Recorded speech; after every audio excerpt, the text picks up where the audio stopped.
particularly glad to see a society such as this, flourishing as your society has flourished, because the future welfare of our nation depends upon the way in which we can combine in our young men, decency and strength. We have good scriptural authority that it's not what comes into a man's mouth, but what goes out of it that counts. Now, I am not addressing weaklings, or I should not have taken the time to come here today. I'm addressing strong, vigorous young men engaged in the hard, active work of life. In life, to be worth living must be a life of activity and hard work. I'm addressing men engaged in the hard, active work of life, and therefore men who count for both good or for evil. It is particularly incumbent upon you who have strength to set a right example to others.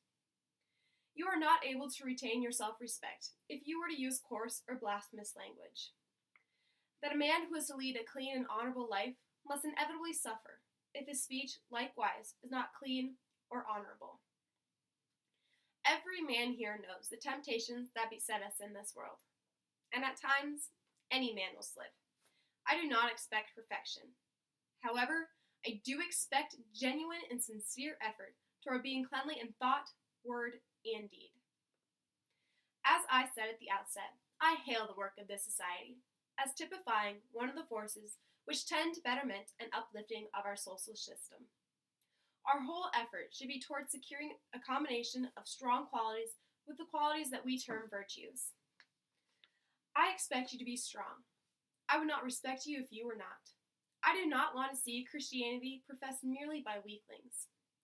Instead, I want to see it a moving spirit amongst men of strength. I do not expect you to lose one particle of your strength by being decent. On the contrary, I should hope that each man who is a member in this society, from his membership in it, become all the fitter to do the rough work of the world, all the fitter to work in time of peace, and, which may heaven forfend, war should come, all the fitter to fight in the time of war. I desire to see in this country the decent men strong and the strong men decent. And until we get that combination in pretty good shape, we are not by any means as successful as we should be. Now, there's always a tendency amongst young men and amongst boys who are not quite young men as to think that being wicked is rather smart, to think that it shows that they are men. Oh, how often you hear some young fellow who boasts that he is going to see life, meaning, by that, he is going to see the part of life which is 1,000-fold better should remain unseen. I ask that every man here constitute himself his brother's keeper, by setting an example to that young brother to prevent him from getting such a false estimate of life. Example is the most potent of all things. If any one of you are in the presence of a young people, especially the young people of their family, were to use coarse or blasphemous language before them, you can be sure that these young boys will follow your example and not your precept. You are to remember that the most effective way in which you can preach is by your practice. I've told you that I not only want you to be decent, but to be strong. These boys will not admire the virtue of a merely anemic type. They believe in courage, in manliness. They believe in the quality of being brave, the quality of facing life as it should be faced, the quality that must stand at the root of good citizenship in peace or in war.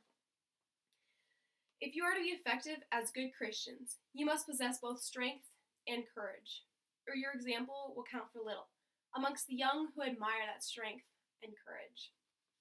I want to see you, the men of the Holy Name Society, you who embody the qualities which the young people admire.